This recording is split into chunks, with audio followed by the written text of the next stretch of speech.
സംസ്ഥാനത്ത് 5 ജില്ലകളിൽ red alert തുടരുന്നു. മഴ തുടരുന്ന സാഹചര്യത്തിലാണ് മുന്നറിയിപ്പ്. എന്നാൽ നാളെ പ്രഖ്യാപിച്ചിരുന്ന അതിതീവ്ര മഴ മുന്നറിയിപ്പ് പിൻവലിച്ചിട്ടുണ്ട്.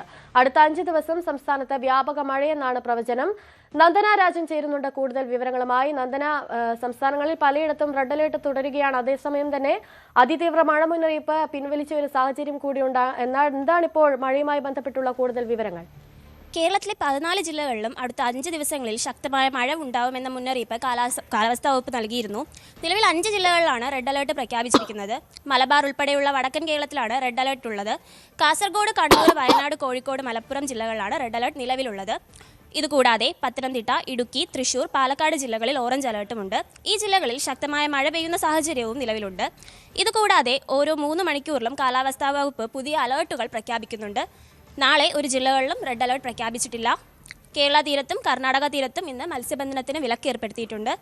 കൊച്ചി നഗരത്തിൽ വിവിധ ഇടങ്ങളിൽ ശക്തമായൊരു വെള്ളക്കെട്ടാണ് അനുഭവപ്പെടുന്നത്. വെണ്ണലയിലും പാലാരിവട്ടത്തുമടക്കം വൻ ഗതാഗതക്കുരുക്ക് അനുഭവപ്പെട്ടു. തൃപ്പൂണിത്തുറയിൽ 20ഓളം വീടുകൾ വെള്ളത്തിനടിയിലായി. കഴിഞ്ഞ ദിവസം തിരുവനന്തപുരത്ത് അരുവിക്കര ഡാമിന്റെ ഷട്ടർ ഉയർത്തിയിരുന്നു. മഴ ഇനിയും കടക്കുകയാണെങ്കിൽ കൂടുതൽ ഡാമുകളുടെ ഷട്ടർ ഉയർത്തുമെന്ന് കാലാവസ്ഥാ വകുപ്പ് അറിയിച്ചിട്ടുണ്ട്. കാലാവസ്ഥാ വകുപ്പിന്റെ ഭാഗത്തു നിന്ന് വലിയ ജാഗ്രതാ നിർദ്ദേശങ്ങളാണ് ഉള്ളത്. കാലവർഷം എത്തുന്നതിനെ തുടർന്ന് ഹെൽപ്പ് ലൈൻ നമ്പറുകളൊക്കെ സജീവമായി ഉപയോഗപ്പെടുത്തുന്ന ഒരു സാഹചര്യമാണ് നിലവിലുള്ളത്. അനുശ്രീ. ശരി, നന്ദന രാജനാണ് കൂടുതൽ വിവരങ്ങൾ നൽകിയത്. കഴിഞ്ഞ ദിവസം കൂറ്റൻ മതിലിടിഞ്ഞ് വീണ ദുരന്തം തലനാരിഴയ്ക്കൊഴിവായ കാസർഗോഡ് കാഞ്ഞങ്ങാട് UBMC സ്കൂൾ പരിസരത്ത് അപകട ഭീഷണി ഉയർത്തി മറ്റൊരു കൂറ്റൻ മതിൽ കൂടിയുണ്ട്. നിരവധി വീടുകളുള്ള പ്രദേശത്ത് ഏത് സമയത്തും തകർന്നു വീഴാവുന്ന തരത്തിലാണ് മതിൽ നിൽക്കുന്നത്. വിഷയത്തിൽ അധികൃതരുടെ അടിയന്തര ഇടപെടൽ വേണമെന്ന ആവശ്യമാണ് ഉയരുന്നത്.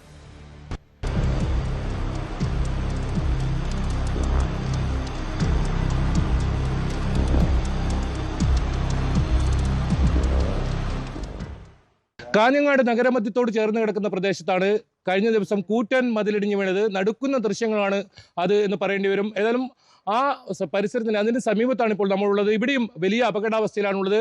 ഇപ്പോൾ എനിക്ക് പിറകിൽ കാണുന്ന ഈ ഒരു കൂറ്റൻ മതിൽ ഇത് ഏത് സമയത്തും ഇടിഞ്ഞ് താഴേക്ക് വീഴാവുന്ന ഒരു അവസ്ഥയിലാണ് ഉള്ളത്. ഇതിന് ഇന്നലെ മതിലിടിഞ്ഞ് വീണത് അതിന് സമീപത്തുള്ള ഒരു സ്ഥലത്താണ് ഇത്തരം അപകടം. നിരവധി ആളുകൾ യാത്ര ചെയ്യുന്ന ഒരു വഴി കൂടിയാണിത്. അതോടൊപ്പം നിരവധി കുടുംബങ്ങൾ ഇവിടെ താമസിക്കുന്നുണ്ട്. വലിയ ഭീതിയിലാണ്. മഴ ശക്തമായി ഇനി വരും ദിവസങ്ങൾ ഉണ്ടാകും. അപ്പോൾ വലിയ അപകടാവസ്ഥയിലാണുള്ളത്. നമ്മളിപ്പം പ്രദേശവാസികൾ തന്നെ ചേരുന്നു. എന്താണ് നിലവിൽ ഈ കഴിഞ്ഞ ദിവസമാണ് കൂറ്റൻ മതിൽ ഇതിൽ ഇടിഞ്ഞു എന്നൊരു സാഹചര്യം ഇവിടെ ഉണ്ടായത്. എന്താണ് ഇവിടുത്തെ ഒരു സാഹചര്യം? ഇത് കഴിഞ്ഞ ദിവസം അപകടം നടന്ന സ്ഥലത്ത് നിന്ന് 20 മീറ്റർ മാറിയിട്ടാണ് ഈ മതിലിന്റെ സ്ഥിതി ചെയ്യുന്നത്. ഇപ്പൊ നിങ്ങൾക്ക് ഈ ചാനലിൽ തന്നെ കാണാൻ പറ്റും. അവിടെ ഇടിഞ്ഞു വീഴുന്ന ഒരു സ്ഥിതിവിശേഷം നമുക്ക് കാണാൻ വേണ്ടി പറ്റും. കഴിഞ്ഞ വർഷം ഇതിന്റെ തൊട്ടുമുട്ടിയിട്ട് ഇതിന്റെ പകുതി ഭാഗമാണ് കഴിഞ്ഞ വർഷം പൊളിഞ്ഞു വീണത്. ആ പൊളിഞ്ഞു വീഴുന്ന സമയത്ത് നമ്മൾ ഇവിടുത്തെ ഉദ്യോഗസ്ഥ വൃത്തങ്ങളിൽ നമ്മൾ പറഞ്ഞിരുന്നു. മുനിസിപ്പാലിറ്റിയിലും താലൂക്കിലും എല്ലാം നമ്മൾ ഉത്തരവാദപ്പെട്ട ആൾക്കാർക്ക് നമ്മൾ നിവേദനം കൊടുത്തിരുന്നു. പക്ഷേ നാളിതുവരെ ഒരു അധികാരികളും ഒരു ഉദ്യോഗസ്ഥരും ഇവിടെ വന്ന് ശാശ്വതമായ പരിഹാരത്തിന് വേണ്ടി ശ്രമം നടത്തിയിട്ടില്ല. ഒരു അപകടം വരുന്ന സമയത്ത് മുനിസിപ്പാലിറ്റിയുടെയും താലൂക്കിൻ്റെയും ഉദ്യോഗസ്ഥന്മാർ വരുന്നതല്ലാതെ ശാശ്വതമായ പരിഹാരം വേണമെന്നാണ് നമ്മുടെ നാട്ടുകാരുടെ അഭിപ്രായം. അപ്പോൾ ഇവിടെ നടക്കുന്ന നിർമ്മാണ പ്രവർത്തനം ഉദ്യോഗസ്ഥന്മാരുടെ എഞ്ചിനീയേഴ്സിൻ്റെ നേതൃത്വത്തിൽ വേണം ഇനിയുള്ള പ്രവർത്തനങ്ങളെങ്കിലും നടക്കേണ്ടത് എന്നാണ് ഞങ്ങളുടെ അഭിപ്രായം. ഇപ്പോൾ കഴിഞ്ഞ ഈ അപകടത്തിൻ്റെ ഈ സ്ഥിതി നിങ്ങൾ നോക്കിയാൽ നമുക്ക് മനസ്സിലാവും.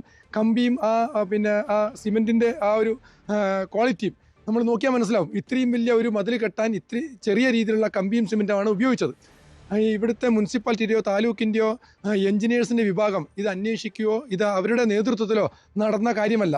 അപ്പോൾ ഇനിയുള്ള അപകടങ്ങൾ വരാതിരിക്കാൻ ഇവിടുത്തെ ഉദ്യോഗസ്ഥർ ഉണർന്ന് പ്രവർത്തിക്കണം എന്നാണ് ഞങ്ങൾക്ക് നാട്ടുകാർക്ക് പറയാനുള്ളത്. എന്തായാലും വളരെ അപകടാവസ്ഥയിൽ തന്നെയാണ് അദ്ദേഹം ചൂണ്ടിക്കാട്ടിയ പോലെ തന്നെ നമുക്ക് ദൃശ്യങ്ങളിലേക്ക് പോയാൽ കാണാം. വലിയ തോതിൽ ഇവിടെ ഈ മതിൽ തള്ളി പുറത്തേക്ക് നിൽക്കുന്ന ഒരു സാഹചര്യമാണ്. അതോടൊപ്പം ഇതിന് സമീപത്ത് തന്നെ ഇതൊരു തവണ മണ്ണിടിഞ്ഞ സ്ഥലമാണ് ഇപ്പോൾ കാണുന്നത്. ഇത് വീണ്ടും അതേ അവസ്ഥയിൽ തന്നെ അപകടാവസ്ഥയിൽ തന്നെയാണ് ഇതിപ്പോഴും ഉള്ളത്. മണ്ണിടിഞ്ഞ ഭാഗങ്ങളൊക്കെ നമുക്ക് ഇവിടെ കാണാം. ഇതിന് സമീപത്ത് നമുക്ക് തൊട്ടടുത്താണ് ഇന്നലെ ഈ മണ്ണ് ഇടിഞ്ഞു വന്ന സാഹചര്യം ഉണ്ടായത്. ഏതായാലും നിരവധി വീടുകളുണ്ട് ഈ ഭാഗത്ത്. ഇത്തരത്തിൽ ഏതായാലും ഇതിന് ശാശ്വതമായൊരു പരിഹാരം കണ്ടെത്തണം, അടിയന്തരമായ ഒരു പരിഹാരം കണ്ടെത്തണം എന്നൊരു ആവശ്യമാണ് ഇപ്പോൾ ഉയരുന്നത്. പ്രത്യേകിച്ച് കാലവർഷം ശക്തി പ്രാപിക്കുന്ന സാഹചര്യമുണ്ട്. അതുകൊണ്ട് തന്നെ ഇതിൽ ശക്തമായ ഇടപെടൽ വേണമെന്നൊരു ആവശ്യമാണ് ഇപ്പോൾ ഉയരുന്നത്. KB Baiju, News 18 Kasaragod. കൂടുതൽ വാർത്തകൾക്ക് News 18 Keralam YouTube channel subscribe ചെയ്യുക.